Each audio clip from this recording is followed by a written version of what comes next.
I want to hear myself. Thank you so much, of course, for coming. 110 days of war against the Palestinian people. Numbers and the statistics should be used primarily in an optimistic manner to assist decision makers in formulating and clarifying sustainable development plan. In our case, the numbers became a mean of treating the life of innocent Palestinians as an honest and human way, as every screen and media outlet dealt with the counting and treating the Palestinians as mere numbers. The number of those sent to the graves, who became orphaned, who became widows, home destroyed, who died, and those who were disabled. The life of Palestinian matters. We are not just numbers. I would like to stress that all of our statistical information came from the UN different agencies working on the ground and other NGOs. So far, 65,000 tons of explosive material have been dropped on Gaza, resulting in the death of 32,500 innocent Palestinians. The majority of them, the victims, 70%, are children and women, with nearly 7,000 still missing under the rubble. Among the casualties are 337 medical rescue team, 45 civil defense, and 119 journalists. Additionally, 63,000 people have been injured, with 11,000 require urgent medical attention. There are also 10,000 cancer patients facing death due to the lack of necessary treatment, and 400,000 people suffering from infectious diseases due to the crowded shelters. Furthermore, 99 medical staff have been arrested, and 2 million people, 85% of the entire population, have been internally displaced, mainly in the south. Civilian infrastructure have also been heavily impacted, with 140 government buildings destroyed, 99 schools and universities partially or completely destroyed, and 161 mosques completely destroyed, with 253 partially destroyed. Additionally, 70,000 housing units have been totally destroyed, and 290,000 have partially destroyed and rendered uninhabitable. Furthermore, 30 hospitals and 53 medical units are out of service, and 122 ambulances have been completely destroyed. The situation is exacerbated by the fact that only around 100 trucks of the goods and products, human aid, are entering Gaza, compared to 500 trucks per day before the war, indicating an Israeli policy of starving the people of Gaza. All of the above-mentioned figures are still initial estimate. Once the war comes to its end, we trust that the numbers and accurate figures will be even more horrific and shocking. While everyone, even the USA, promoting and advocating for the two-state solution, the Israeli Prime Minister voiced it loud and clear in a press conference last Thursday, 18, regarding the whoever is talking about the day after Netanyahu is essentially talking about the establishment of Palestinian state, with the Palestinian Authority. In any future arrangement or in the absence of the arrangement, he said Israel must maintain security control of all territory west of the Jordan River, meaning Israel, the West Bank, and Gaza. That is a vital condition. Most Israeli citizens are opposed to establishment of Palestinian state, he said, and he would always resisted it. To who continue to theorize and verbally call for the two-state solution despite Israeli clear and declared position rejecting it, This is the appropriate time to recognize the state of Palestine by those countries that have not yet recognized it. And it must be also allowed to become a full member of the United Nations. This is the only way to reserve this widely agreed upon solution, and is the practical reaction to the Israeli intrusions and arrogance. Otherwise, it is just paying lip services to the Palestinians and giving them the pacifiers. At least 16 cemeteries in Gaza have been destroyed by Israeli forests. Satellite image and video reveal the Israeli military has desecrated at least 16 cemeteries in the ground offensive in Gaza. A CNN investigation has found living gravestones, rained, soil upturned, and in some cases, bodies unearthed.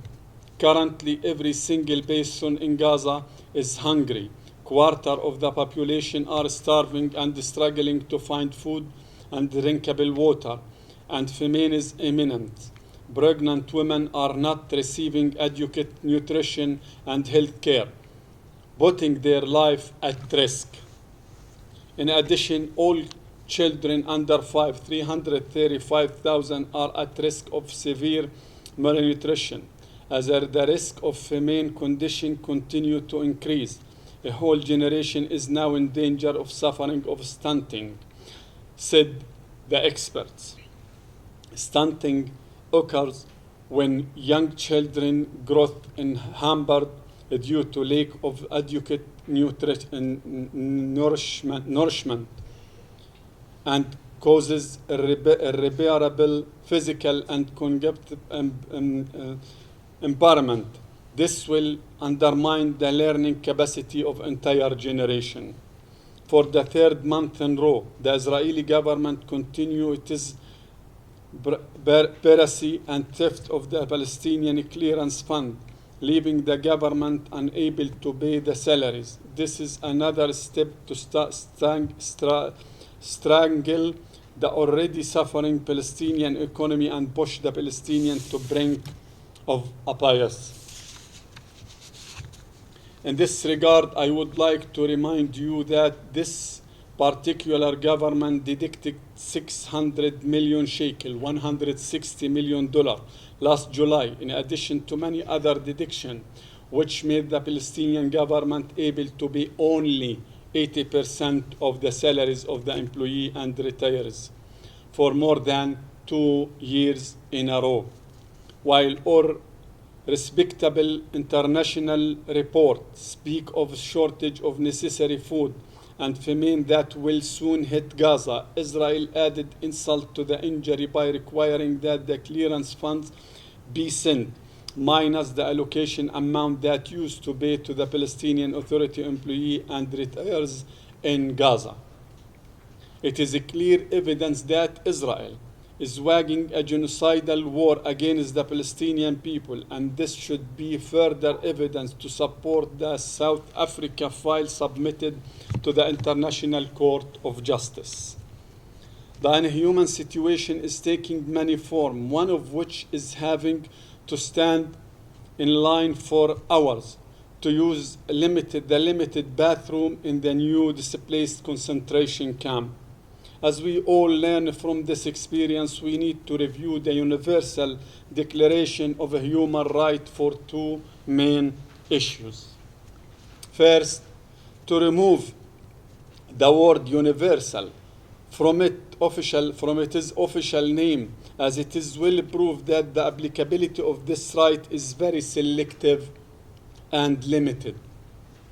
Second, we may need to add another human right to it, which is the right of dignified defecation.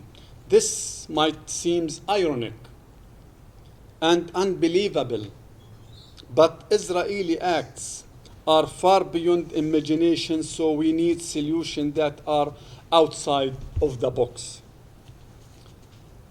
The clock is ticking. The nightmare in Gaza is more than a humanitarian crisis. It's a crisis of humanity, as the United Nations Secretary General articulated it. The window of the two-state solution is becoming narrow day by day. Our position is clear and our priority is also very clear. That I have expressed above indicated that the international community should take some measures to counter the Israeli policies and to save the agreed two-state solution. Beside many other measures that can be taken, we can start by the following. Globally recognize the state of Palestine with the recantation of 1967 border with East Jerusalem as its capital, especially by the EU members and the USA. Allowing Palestinians to be the state number 194 in the United Nations instead of its current situation as an observer state. For this to happen, the United States, would need not to veto the resolution in the UN Security Council. Globally recognize the Palestinian right to self-determination, even if Israel has not accepted the recognition. The vast majority of the UN member states is recognizing this right, except United States of America, Israel, and some other few countries voted against or abstains. The yearly adopted resolution called the right of Palestinian people to self-determination. Supporting the South Africa case against Israel in the International Court of Justice, and there are many ways to do so. Supporting the Palestinian people by all the necessary funds possible to make their existence in their ancient land sustainable.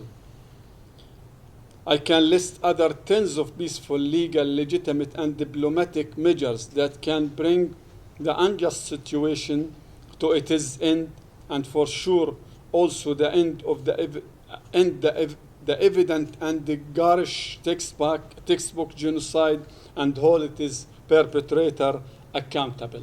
I thank you so much. U.S. and Israel is not accepting the measures. I already mentioned in my statement, that press statement, that all of these measures is not our measures. This came from the field, from the United Nations, different agencies, which is a very well-respected agencies and very well-respected figures from them, not only from us, from everyone, except of course Israel and it is fully complicit the United States of America. But again, if we are talking about 23,000 Palestinians was killed and they are refusing this number, will they accept the number 20,000 Palestinians being killed, and is it acceptable for the United States of America and Israel, or they completely deny the killing of the Palestinian people? This is the point. United States of America and Israel itself is refusing to acknowledge the very basic human right for the Palestinian, which is the right of self-determination, which is a very basic human right for every single people all around the world. Those two countries, beside other countries, is refusing it aloud and clear. So that when it came to the numbers, when it came to any issue related to the Palestinian people, it is completely refused from the United States of America and Israel. And this is, again, another evidence that the United States of America is completely complicit of this, entrenching this Israeli occupation long time ago. Regarding to talk to the United States of America, yes, we are talking to them directly and indirectly, and not only we. Everyone is talking to the United States of America. You all know that when it came to the politics, the lines did not at all had been cut between the Palestinian political leader and the United States of America leaders, but unfortunately, we still find them is aligning themselves completely with the Israeli side, and there is tons of evidence about this. I did not know, no one need to be a fortune teller to say that the United States of America, again, is completely complicit of what is the current or the running textbook genocide in Gaza.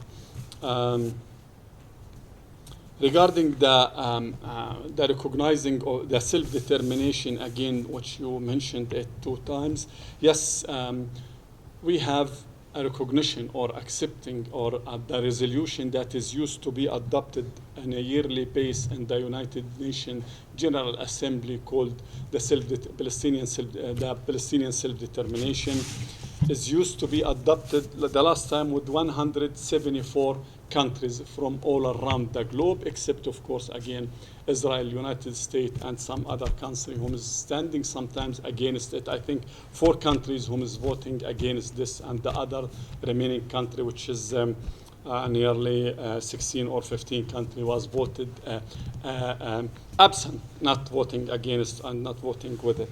So that it's the vast majority of the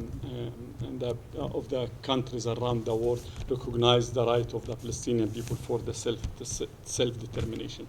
When we talk about 1967 border, we talk about only 22%, and I would like to stress on it more than one time.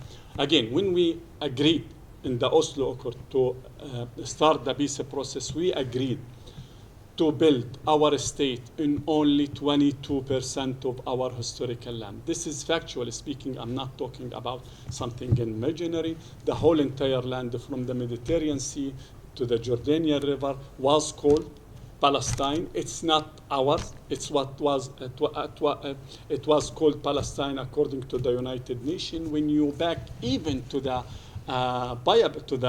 Torah itself, Genesis, the first chapter in the Torah, Genesis, it was called Palestine. So that we are talking about 22% of the historical land of Palestine to build our state on it. And this is the essence, this is the base of the peace process that we started it 30 years ago. When we talk about that, this did not mean at all we are harming Israel. When we talk about that, we are already accepting to go beyond the UN Resolution 181, which gave us, which is the birth certificate for the two-state solution in 1947.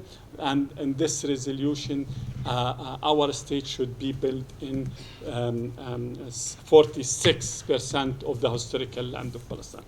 Again, a lot of facts, unfortunately, a lot of evidence that was hidden by the complete biased, the majority of the complete biased Western media, of course. And there is a lot of facts was unrevealed. I'm here to tell our story so that when it came to, again, to the 1967 border, this is the minimum that the international community itself was agreed on it. This is the minimum that the UN Security Resolutions, Security Council resolution is talking about it. This is the minimum that the Palestinian can accept and build their state on it. I'm gonna stop here unless you need more clarification for your answer, for your question.